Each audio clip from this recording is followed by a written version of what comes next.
There's a moment most people barely notice anymore. It happens right after you speak.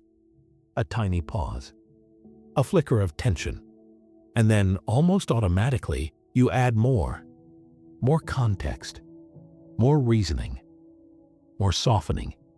You explain your tone. You explain your timing.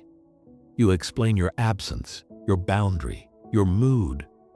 Not because anyone demanded it, but because something inside you whispered, this might not be acceptable on its own. You might even feel proud of this habit. It looks like self-awareness. It sounds like emotional intelligence. It keeps things smooth. And yet, by the end of the day, you feel strangely hollow, tired in a way sleep doesn't fix. As if you've been slightly away from yourself all day long. That feeling isn't random, and it isn't weakness. It's the signal of something you learned very early, something that once kept you safe, and now quietly keeps you small.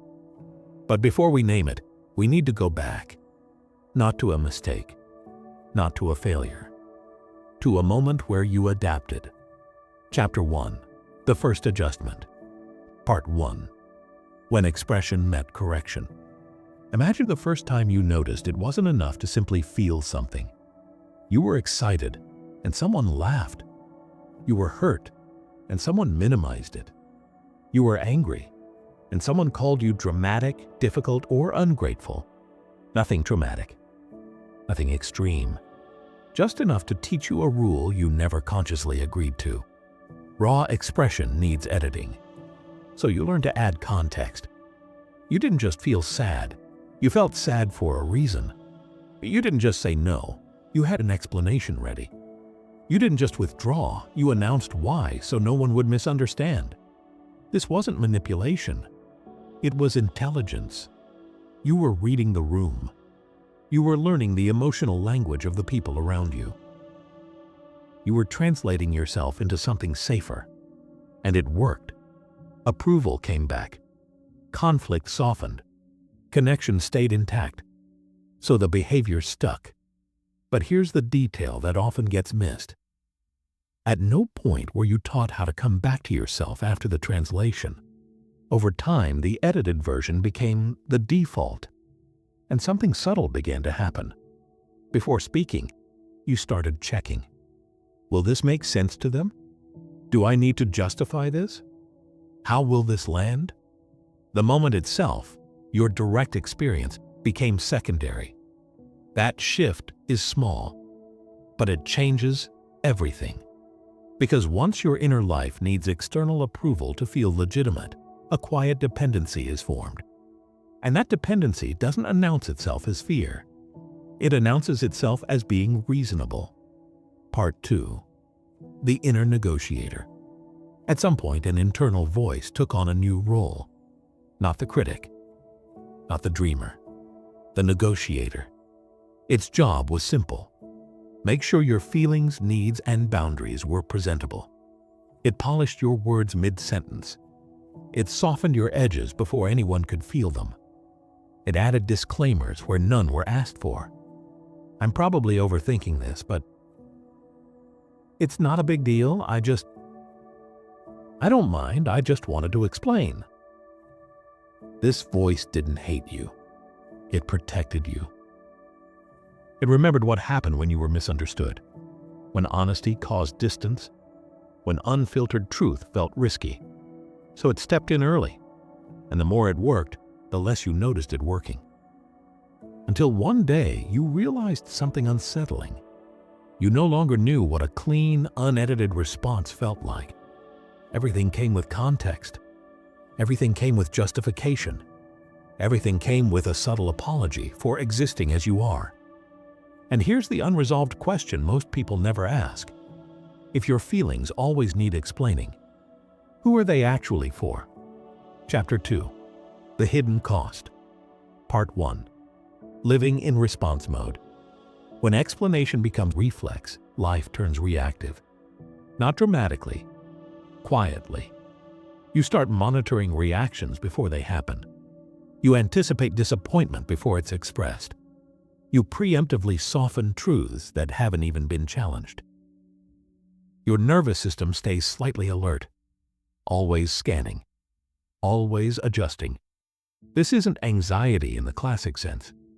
It's vigilance, the kind that looks calm from the outside and feels exhausting on the inside, because every interaction becomes a performance of understandability. You're not just sharing information, you're managing perception. And perception management has a cost. It pulls energy away from presence. It replaces intuition with strategy. It trains you to experience yourself through other people's potential reactions. Over time, a strange reversal occurs. Instead of asking, "Is this true for me?" you ask, "Will this make sense to them?" That's not empathy. That's self-displacement. And it slowly erodes something fundamental. Part 2. The quiet split. There's a moment, usually unnoticed, where you start trusting the explanation more than the feeling. The reason more than the impulse. The narrative more than the knowing. You might notice it when someone questions you and your body tightens, even though you were clear a second ago. Or when you say yes, then feel resentment rise without understanding why. Or when you feel relief canceling something, immediately followed by guilt for not having a good enough excuse. This is the split. One part of you experiences life. Another part manages how that experience is received. And the manager slowly takes control. Not aggressively, responsibly, until the experiencer becomes quieter, less consulted, less trusted. You begin to doubt yourself before others do. And that doubt creates a silent threat. If you don't start honoring your internal signals, they don't disappear. They reroute. They show up as chronic tension, as numbness, as irritation without a clear source, as a low-grade sense that you're slightly out of alignment with your own life. Nothing is wrong, but something is missing. And most people try to fix that feeling by explaining themselves better, which only deepens the pattern. Chapter 3. The moment everything gets uncomfortable. Part 1. The pause you avoid. There is a very specific moment where change begins. It's not loud. It's not confident. It doesn't feel empowering at first. It's the moment you don't add the extra sentence. You say, "I'm not available," and stop. You say, "I don't want to," and let it stand. You feel the urge to soften, clarify, justify, and you don't follow it. That pause is uncomfortable for a reason, because for the first time, you're not managing the other person's internal state. You're letting reality exist without translation, and your system reacts. Your chest tightens. Your mind races. The negotiator panics. It tells you you're being rude, or unclear, or unfair. But what it's really afraid of is something deeper. What if I don't get to exist without explaining myself? That fear didn't come from nowhere. It was learned. And this is where things start to shift. Because when you stay in that pause without fixing it, something else becomes audible. Part 2. What rises in the silence? In the absence of explanation, sensation returns. Not clean insight, not perfect clarity, raw data. A subtle "no" you've been overriding. A tiredness you've been justifying away. A preference you never let be enough on its own. This information was always there. It just couldn't compete with the noise of justification. Silence isn't passive here. It's diagnostic. It shows you what's real when no one is being convinced. And that's when another unresolved tension emerges. If you stop explaining, what happens to your relationships? Because the moment you change your internal posture, the external system feels it. And not everyone responds the same way. That's where the real test begins. Chapter 4. The reaction field. Part 1. When the pattern breaks. When you stop explaining yourself, nothing explodes.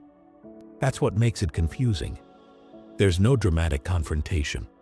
No clear feedback saying something changed. Instead, you feel it in micro moments. A longer pause after you speak. A question that lingers in the air. A subtle shift in tone. Some people lean forward. Some lean away. Some grow restless. Because explanation wasn't just something you were doing. It was something others unconsciously relied on.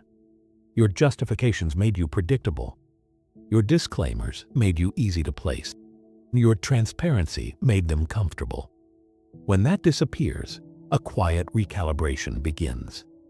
And this is where many people panic and revert. They mistake discomfort for danger. They rush to restore the old rhythm. They offer the explanation retroactively. But if you stay still, if you let the silence breathe, you begin to see something important. The reactions you receive were always there. They were just hidden behind your effort. Part 2. 3 responses you'll notice. Over time, patterns emerge. First, there are those who adjust. They don't demand clarity. They don't press. They simply accept the new shape of the interaction. These relationships often deepen, not because you're doing more, but because you're doing less. Less managing, less performing, less translation. Then there are those who grow uneasy. They ask more questions than necessary. They probe. They search for reassurance that nothing is wrong. This isn't manipulation. It's disorientation.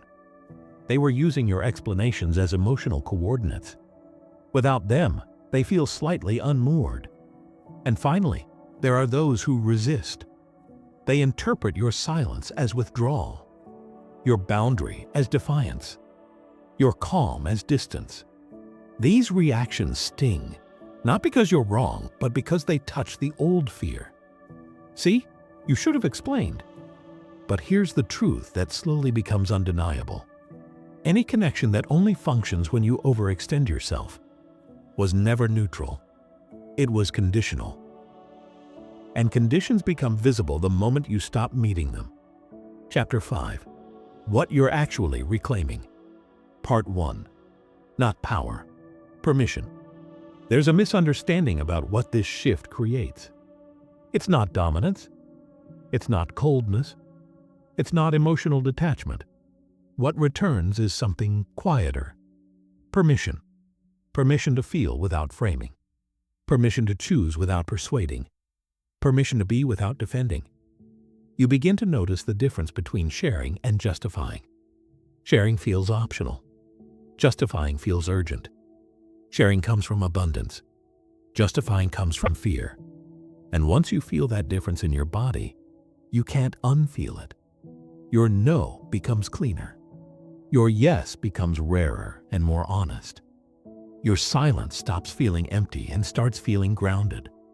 This is the beginning of internal alignment. Not certainty, not rigidity. Alignment. Part 2. The nervous system learns too. At first, your body doesn't trust this change. It expects fallout. It braces for rejection. It waits for the correction you've learned to anticipate. But when that correction doesn't come, or comes and passes, you start to settle. Your shoulders drop without you noticing. Your breath deepens mid-conversation. You stop rehearsing responses before they're needed. This is regulation. Not the calm of control, but the calm of coherence. Your inner signals begin to feel less urgent because they're finally being heard. And something subtle but profound happens. You stop arguing with yourself. The constant internal debate, is this valid? Is this fair? Is this okay? Loses momentum. Not because life gets easier, but because you're no longer split against yourself. Chapter 6. The shift others can't name. Part 1. Presence without performance. People start responding to you differently. Not dramatically, not consciously, but they listen more closely. They interrupt less. They take your boundaries seriously, even when they don't like them. You haven't become louder. You've become denser. There's less leakage. Your words aren't padded. Your emotions aren't pre-negotiated. Your stance doesn't wobble waiting for approval. This is often mistaken for confidence, but it's not belief in yourself. It's the absence of self-erasure. You're no longer trying to be understood before being real. And paradoxically, that makes you easier to understand. Part 2. What falls away, what remains. Some dynamics quietly dissolve. You don't chase closure. You don't explain the ending. You don't justify the distance. You let alignment, or lack of it, speak. What remains feels simpler. Not perfect. Not always comfortable. But clean. Interactions stop feeling like negotiations. Relationships stop requiring constant calibration. You begin to experience connection without contortion. And in that space, something else becomes possible. Choice. Not the frantic kind. The grounded kind. Conclusion: a life that doesn't need footnotes. There's nothing wrong with being articulate, or thoughtful, or considerate. But none of those require you to abandon yourself. You were never meant to earn your right to feel, or to justify your need for space, or to explain your way into legitimacy. Those habits were learned in an environment where understanding felt conditional. They kept you connected. They kept you safe. And now, gently, they've reached their limit. This isn't about becoming silent. It's about becoming solid. About letting your internal experience exist without immediately packaging it for someone else. About trusting that what's real inside you doesn't need permission to take up space. You don't need to stop explaining forever. You just need to stop doing it automatically. Let choice replace reflex. Let presence replace performance. And allow yourself this quiet truth. You are allowed to exist without a justification attached. Not as a declaration, not as a rule, but as a settled knowing, one you can return to again and again as you continue becoming more fully yourself.